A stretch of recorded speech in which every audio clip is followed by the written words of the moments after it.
दिव्या तो बस आदित्य को ही देखती रहती है। वहीं आदित्य फोटो को काफ़ी देर तक देखता है। आदित्य अपनी नज़रें फोटो से हटाकर दिव्या की ओर करता है। जैसे ही आदित्य दिव्या को देखता है, दिव्या डर से कांप सी जाती है। आदित्य का फेस बहुत ज़्यादा डार्क था, जो हमेशा दुश्मनों के सामने होता। आदित्य बेड से उठकर दिव्या की ओर बढ़ने लगता है। आदित्य के हर एक बढ़ते कदम दिव्या के दिल को बहुत जोरों से धड़कने पर मजबूर कर रही थी। आदित्य दिव्या के एकदम करीब जाता है और उसके करीब पहुंचते ही आदित्य दिव्या के चारों ओर घूमते हुए उसे ही देखने लगता है। दिव्या की तो जैसे दिल डर से बाहर ही आने लगता है। अचानक से दिव्या को अपने कान पर गर्म सांसें सी महसूस होती हैं। दिव्या कसकर अपनी आंखें बंद कर लेती है। आदित्य दिव्या के कान में बहुत सर्द आवाज़ में मोहब्बत में दाग करने की कोशिश कर, तुमने उस रूप को बाहर निकाला है जो मैं कभी तुम्हें नहीं दिखाना चाहता था। बोलते हुए आदित्य दिव्या के कमर को कसकर पकड़ते हुए खींच लेता है। दिव्या के कमर पर एक तेज दर्द सा होने लगता है। दिव्या का हाथ आदित्य के हाथों पर चला जाता है।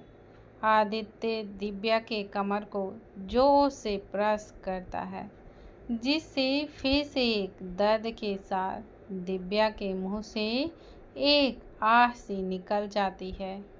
आदित्य दिव्या के कान में दर्द हो रहा है वाइफी। दिव्या के मुंह से एक शब्द तक नहीं निकलता। आदित्य दिव्या के गर्दन पर धीरे धीरे किस करने लगता है।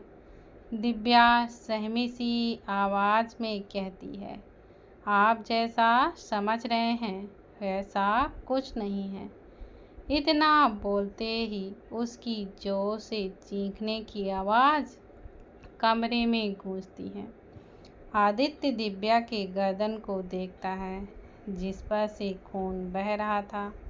उसके चोटों को नज़रअंदाज करके आदित्य झटके से दिव्या को अपनी ओर पलटता है। दिव्या सीधे आदित्य के आंखों में देखती है। आदित्य दिव्या के आंखों में देखते हुए ही कहता है, अकेले में जीता था मैं, गमों को संभाले रखता था। अकेलापन और गम तब खत्म हुए जब तुम मेरी ज़िंदगी में आई। पहली बार मुझे किसी से प्यार हुआ है, उस लड़की से जिसके अलावा मैंने किसी लड़की को आज तक नहीं छुआ। वो सिर्फ तुम हो वाइफी, सिर्फ तुम। दिव्या बस एकटक आदित्य को देखती रहती है।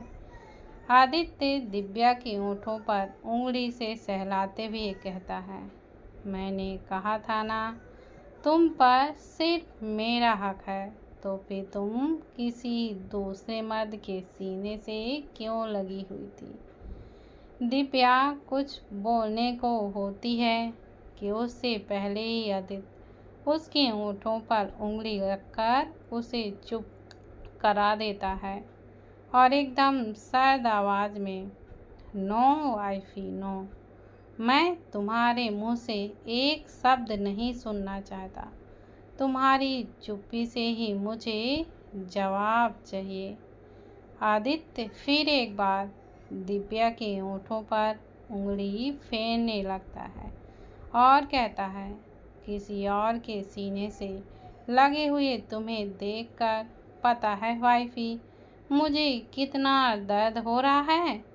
जैसे किसी ने मेरे सीने को चीर कर दिल निकाल लिया हो। तुम्हारे जख्म देने का मन कर रहा है, लेकिन ये मोहब्बत है वाइफी, जो तुम्हें थोड़ा दर्द देने से भी इनकार करता है। जब तुम्हें लगता है लेकिन दर्द मेरे दिल में होता है। अचानक से दिव्या की आंखों से आंसू बहने लगते हैं। आंसुओं को देखकर आदित्य अपनी आंखें बंद करने लगता है।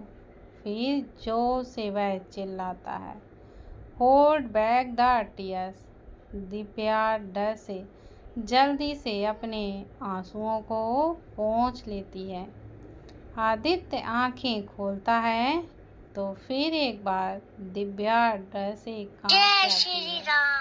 आदित्य की आंखें अब गुस्से से एकदम लाल हो चुकी थी। आदित्य, अभी जो मैं करूँगा तुम्हें शायद बहुत दर्द होगा, लेकिन तुम्हें सहना पड़ेगा, क्योंकि इस वक्त मैं खुद को बिल्कुल भी नहीं रोक सकता। दिव्या सहमी नज़रों से आदित्य को ही देख रही थी।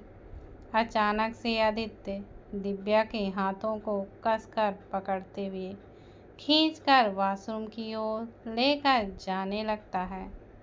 वॉशरूम के अंदर जाते ही वह दिव्या को झटके से छोड़ देता है, जिससे दिव्या सीधे फर्श पर जाकर गिर जाती है। आदित्य वॉशरूम के दरवाजे को जोर से लात मारकर बंद कर देता है और फिर दिव्या को उठाकर शावर के नीचे खड़ा करके शावर ऑन करके दिव्या की साड़ी को एक झटके में शरीर से अलग कर देता है। दिव्या बस आदित्य को ही देखती रहती है। आदित्य अब दिव्या के होठों पर टूट पड़ता है।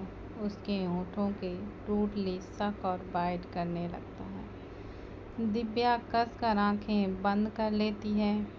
आदित्य के ऐसा करने से दिव्या को बहुत ही ज़्यादा तकलीफ हो रही थी, लेकिन वह अब कुछ नहीं कर सकता था, क्योंकि इस वक्त दिव्या को आदित्य से बहुत ही ज़्यादा डर लग रहा था, जिससे उसके मुंह से आवाज़ तक नहीं निकल रही थी। आदित्य दिव्या के होठों को छोड़कर वह दिव्या के ब्लाउज को फाड़कर उसके बदन से उसे अलग कर देता है। आदित्य दिव्या के शरीर को बहुत जोर जोर से प्रेस करने लगता है। उसकी आंखों के सामने बस प्रियांश का दिव्या को छूना और गले लगाना दिखाई दे रहा था। आदित्य बहुत देर तक दिव्या को रफली प्रेस करने लगता है, फिर भी उसके दिमाग में बार बार प्रियांश और दिव्या की करीबी याद आ रही थी। आदित्य अब जैसे पागल सा हो जाता है। अब उसका गुस्सा दिमाग पर हावी हो जाता है। आदित्य दिव्या के कपड़ों को पहले ही निकाल चुका था। वह अपने भी कपड़े निकालकर दिव्या को गोद में उठाकर उसके अंदर झटके से एंटर हो जाता है। दिव्या की जोर से एक चीख निकल जाती है, पर आदित्य को जैसे गुस्से में कुछ सुनाई ही नहीं दे रहा था। वह उसी पोजीशन में दिव्या के साथ फिजिकल होने लगता है। दिव्या खुद को संभालते हुए दर्द भरी आवाज़ में कहती है, आह, हमें ऐसे बहुत दर्द हो रहा है। आदित्य अब भी बिल्कुल नहीं रुकता, तो दिव्या आदित्य के सीने से लगकर कहती है, आपने कहा था ना कि अगर मुझे दर्द होगा तो मैं उसका विरोध कर सकती हूँ, आपको रोक सकती हूँ। तो मैं कह रही हूँ, हमें ऐसे बहुत ही दर्द हो रहा है। आदित्य अब एकदम से रुक जाता है और दिव्या के चेहरे को देखता है, जिस पर दर्द साफ साफ दिख रहा था। आदित्य दिव्या के गाल पर हाथ रखकर कहता है, वाइफी, मैं तुम्हें दर्द नहीं देना चाहता, लेकिन इस वक्त मुझे तो बस तुम चाहिए। मुझे तुम्हें पाना है। किसी और के साथ तुम मेरे दिमाग में छप चुकी हो। उसे तुम्हें पाकर दूर करना है। तुम पर सिर्फ मेरा हक है यही अदा करना है और तुम्हें भी ये एहसास दिलाना है कि तुम सिर्फ और सिर्फ मेरी हो। आज मैं नहीं रुक सकता। ऐसे ना सही। लेकिन बोलते हुए आदित्य दिव्या से अलग होकर उसे फर्श पर लिटाकर खुद ऊपर आ जाता है और एक बार फिर से उसके अंदर झटके के साथ एंटर हो जाता है। दिव्या अपने नाखूनों को आदित्य के पीठ पर गड़ा देती है। आदित्य दिव्या के साथ वाइडली इंटीमेट होने लगता है। शावर का पानी अब भी दोनों के ऊपर गिर रहा था।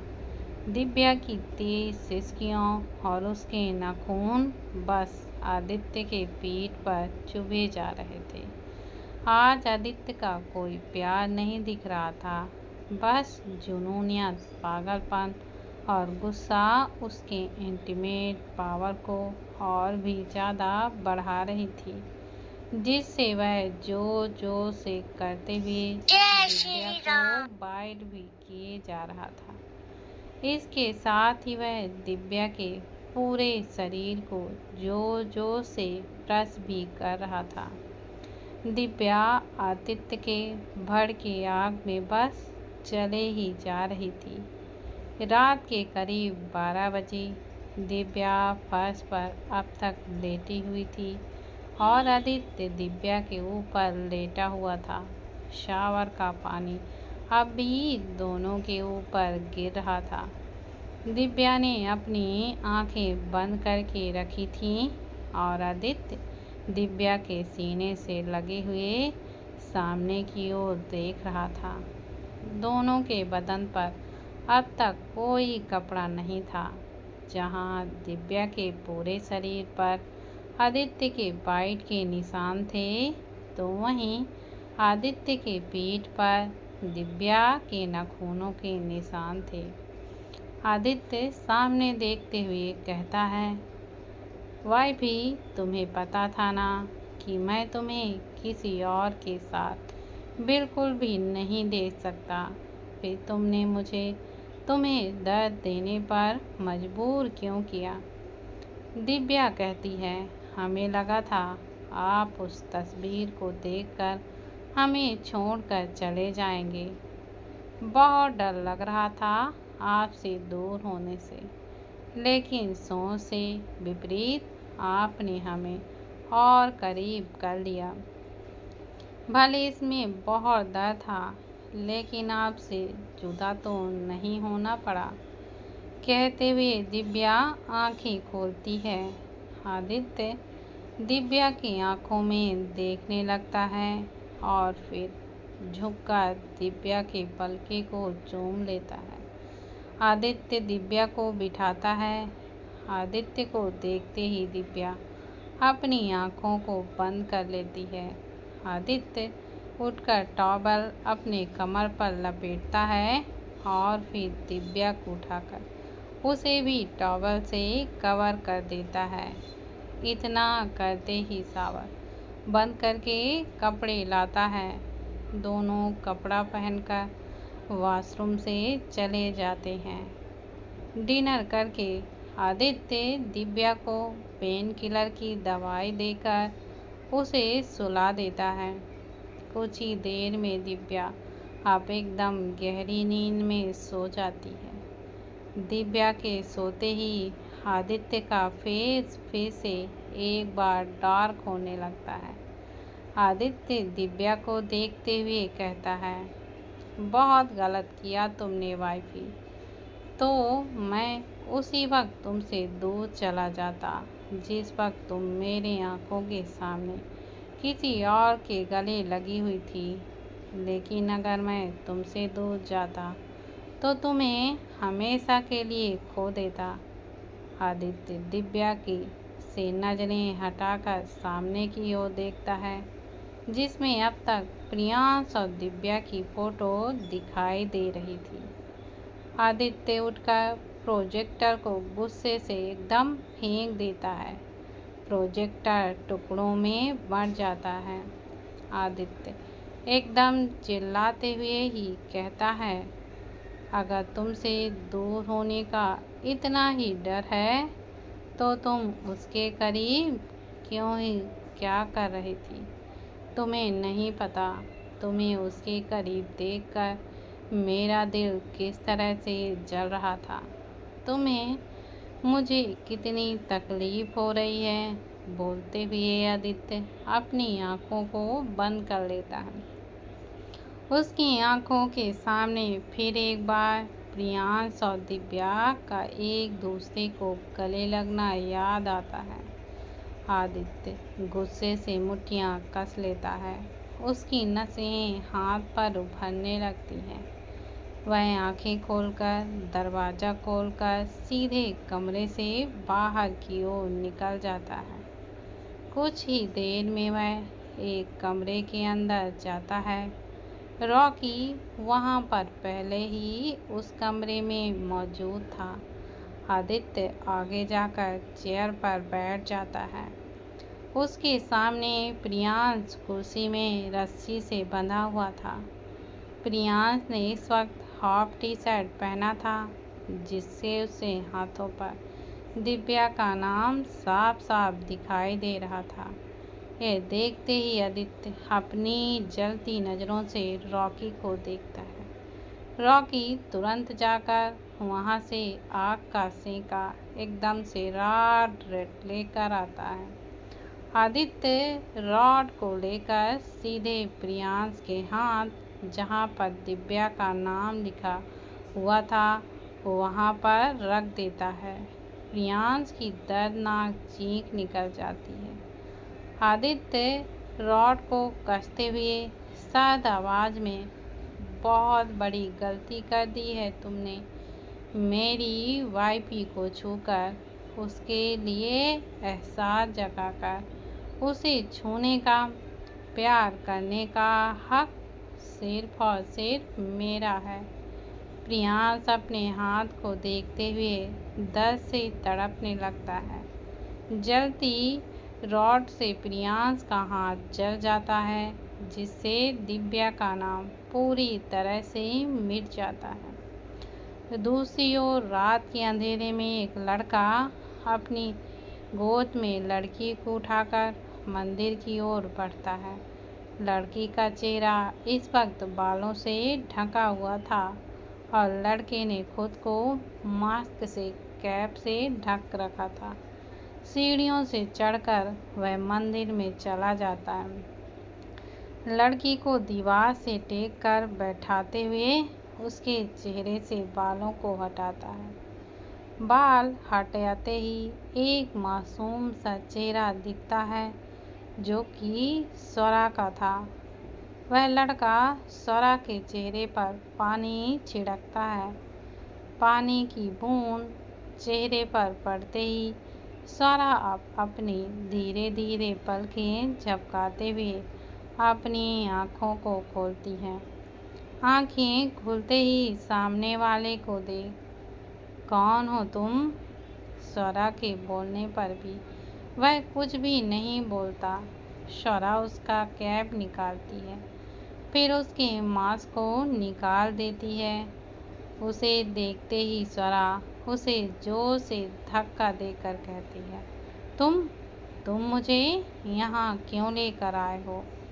स्वरा के सामने कोई और नहीं, रूहान था। रूहान खुद को संभालते ठीक से बैठकर कहता है, कौन है वो जिसने तुम्हें किडनैप किया? स्वरा एकदम से गुस्से से कहती है, कोई भी हो, तुम्हें उससे क्या? और वैसे भी उसने मुझे कोई किडनैप की नहीं किया था। मैं खुद ही अपनी मर्जी से वहाँ पर गई थी। अगर किसी ने किडनैप किया है तो तुम हो। रूहान कसकर स्वरा के कंधे को पकड़कर गुस्से में जवाब देता है। हाँ, मैंने तुम्हें किडनैप किया है क्योंकि मुझे माँ ने तुम्हें लाने के लिए कहा है। मैं नहीं जानता कि तुमने उन्हें कौन सा लगाव हो गया है। वो तुम्हें बहुत याद कर रही हैं, इसलिए तुम अब मेरे साथ जाओगी। इतना बोलते ही रूहान स्वरा का हाथ पकड़कर उसे ले जाने लगता है। स्वरा खुद को छुड़ाते हुए, मैं तुम्हारे साथ नहीं जाऊंगी। रूहान पीछे मुड़कर स्वरा को देखता है। स्वरा कुछ सोचते हुए उससे कहती है कि हक से मैं वहाँ जाऊँ। मेरा वहाँ कोई नहीं है और ना ही मेरा उस घर से कोई रिश्ता है। रूहान स्वरा को देखता ही रह जाता है।